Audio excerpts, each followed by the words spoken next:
Hi everybody, I have a hot take, and my hot take is this. Tower of Terror, the famous drop tower ride at the Disney parks, is in reality no more intense than Star Tours, which is a Star Wars simulator ride at the same parks, and I am going to tell you why.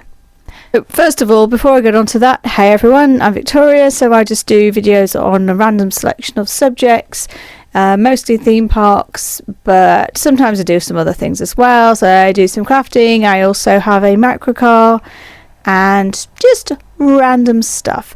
But today I'm going to explain to you why you are probably wrong about how scary Tower of Terror is, and I'm going to explain why I think that is. There is one really obvious reason why Tower of Terror is no more intense than Star Tours, and I genuinely think that is going to surprise you. But to start with, for those of you who are unfamiliar, most Disney parks have quite a famous drop tower ride, usually called the Tower of Terror, and this pulls you up and it drops you. Now, it does appear quite tall at 60 meters, but the total possible drop is no more than about 40 meters, and you very rarely fall this entire height in one go. Now, that's going to be important later on. Now, Tower of Terror, in its traditional format, is set in a creepy haunted hotel with a Twilight Zone theme. So the conceit is that you're in a haunted goods lift, and the ghosts that haunt the lift shaft are pulling you up and they're dropping you. They do say spooky things from time to time, but in the Disneyland Paris versions, the spooky things are usually in French. So if you don't know much French, you don't have much idea what's going on, but it's spooky. And I'm not being silly, it genuinely is quite spooky. Star Tours is a simulator ride in which you sit in a big vehicle that's basically kind of on a big arm thing, and you watch this video in the front wearing 3D glasses, and while you're watching the video, the simulator moves around to simulate the sensations you'd feel if you were actually in the video. So, for example, if you're suddenly accelerating, the simulator tips backwards quite sharply to give you the feeling, and if you stop, it throws itself forward, it moves left and right, it wobbles, you get the idea. Now, Star Tours is a very good ride, but I do have to limit my goes on it, as the 3D kind of makes me feel a bit sick. It is funny, really, that it's only kiddie rides that tend to make me feel nauseous. Flying fish, 9 times around, honestly thought I was going to lose my lunch. Now, the first time I rode Tower of Terror, I hated it. I had that horrible, painful stomach drop feeling. It was really unpleasant, but I did realise something quite significant, which is I was feeling it both going up and down. And when I watched that very influential Tom Scott video about just this sensation, I knew he was absolutely right, that the feeling is psychological, not physiological, because I got it both ways. So it's not just a falling feeling. And I can confirm it's psychological because I went in it a couple of times just a couple of days ago, and no, didn't get that feeling, and actually found it quite mild. And in the end, yes, I concluded for myself it's barely more intense than Star Tours. However, Tower of Terror holds a kind of unique, terrifying, if you will, place in the psyche of Disney parks and Disney visitors, to the extent that I've come across people who will happily go on Rock and Roller Coaster or Flight Force, which is a launched coaster that goes upside down 3 times, but they will speak in horror of Tower of Terror and the one time they went on it and how horrible it was. But really, the thing that stands out for me is, and the thing that really got me, was that both these rides have the same restraints and they have the same height requirement. So the kids that can ride Star Tours can ride Tower of Terror. The height requirement is 102 centimeters. So how can that be possible if one is so much more extreme than the other? And why does your bag have to sit in netting in Star Tours while it sits at your feet in Tower of Terror? So I did find this quite interesting, and I started thinking about measuring how intense a ride actually is. Now, intensity is a very difficult thing to measure objectively because, as I've just established, you can take someone like me 3 years ago and put them in a ride, and me will hate it, and they'll say it's very unpleasant. I described Tower of Terror as worse than giving birth, and they will say that they're never going to go on it again and it was horrible. But 3 years later, you can put the same person on this ride, And because the same person has got all over that, this person has written Hyperia 15 times this season, and this person goes, oh yeah, this ride is pretty mild. That's why it would be daft for me to say, oh, it's not very intense for me, because I've been on some of the most intense top-rated coasters in the world. I'm not showing off, I just have. So my opinion is not really any use to you if you're scared of this ride. So instead of that, I thought I would measure it using some easily available objective measures. Now, the first is G-forces, which is how much acceleration your body experiences.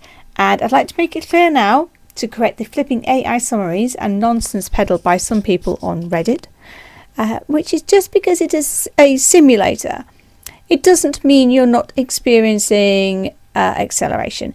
As Einstein pointed out, it is equivalent. Inside the box, there is no way to know if you're just being tilted backwards, or you are in fact experiencing intense forward acceleration that is throwing you backwards. They feel the same, and an accelerometer will give you the same result. The second measure is going to be effects. So special effects, the lighting, sound effects, visuals and music. The third is going to be theming. So that's all the physical stuff around you, the props, the ride vehicle. And the fourth is going to be staff. So how the cast members present the experience to you as a guest who's riding this thing.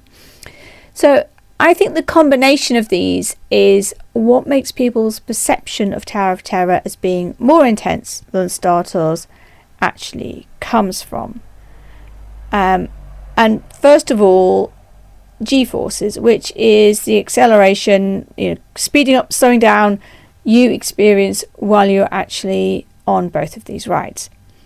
Now, one thing is very important to know is when rides are designed, it's not just the overall positive or negative Gs experienced by a guest that's taken into account. It's also the duration. So most people can experience relatively high positive G-force with no other effects if it's for a very short period of time, where you could subject someone to more modest forces for a longer time. And during a ride, you can subject somebody to, like high Gs for the short time, lower Gs for a long time, but you do not ever do that the other way around, because people will not have a good time. They will start passing out.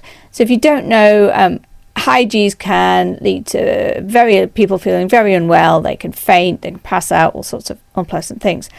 So people have ridden both of these rides wearing accelerometers. So I do have some figures, but the caveat is these are not official, and it doesn't seem to be the kind of thing the parks share. There are a couple of papers and stuff, and a physicist wore an accelerometer, so I have some data. Now, the best figures I could find were for Star Tours, which goes up to maybe about 2.2 Gs during the scenes where you jump into hyperspace. So for non-Star Wars fans, that's the bit where spaceship goes zoom, zoom.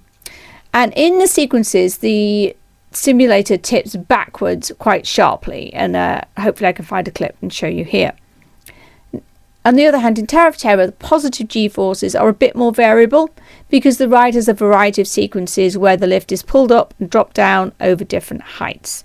The best figure I can find for the maximum positive G-force is 1.3 Gs going up.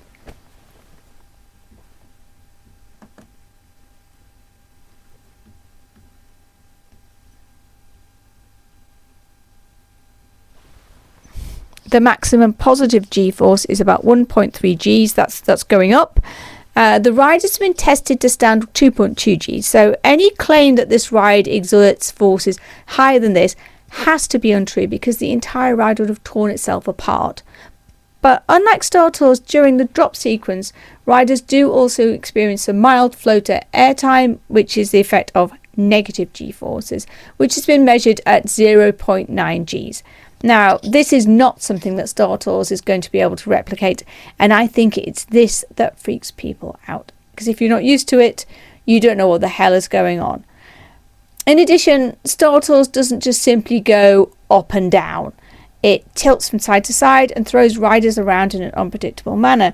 There are over 1,000 possible story combinations in the ride, meaning it's going to be very difficult for anyone to anticipate what is coming next.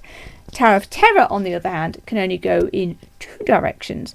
And while the drop sequence is somewhat randomized, the duration is the only thing that's different. So Star Tours has more of a variety of forces acting on you. Now, going on to the theming, Tower of Terror has spooky theming, take the stairs, and a creepy pre-show. Star Tours has the appearance of an airport departure gate and the smell of bowling shoe spray, and cast members kind of inhabit the role of employees at a spaceport. The overall Tower of Terror ride experience involves sudden spooky sound effects. Like the whooshing sound is not produced by the ride at all, but it's produced by speakers to make it feel faster than it is, and periods of darkness where you're not sure if you're going up or down. And then you get this very famous feature where the shutters on the tower open and you can see out from the part below. You can see how high you are, with the implication that you are about to do a full drop all the way down, which you may or may not do depending on the sequence. Now, not only that, but as another comparison, in Star Tours you are cheerily ushered by the cast members into a spacecraft flown by a very out-of-place C-3PO known as Golden Robot by my sister-in-law, but Tower and Terror you are solemnly directed to sit in a seedy-looking goods lift by a dour cast member. So these theatrics are setting the scene for 2 kind of similar rides with very different tones. Now, the ultimate slam dunk for me when comparing these rides, and the reason that I say that they are not very different, is you might notice on both rides that the restraints are the same.